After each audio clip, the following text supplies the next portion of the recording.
name is Khang. I'm 8 years old. Today I want to tell you about the story Three Baby Birds. There were three baby birds. The three baby birds grew and grew.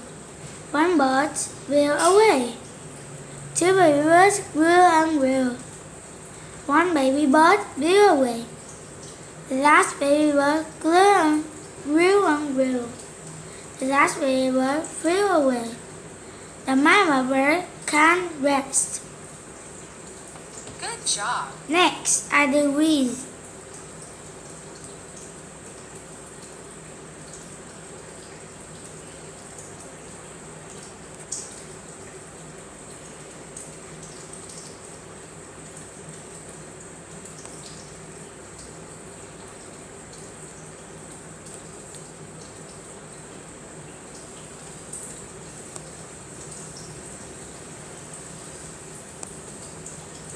Wow, perfect score. Thank you for listening. Goodbye. See you again. Goodbye.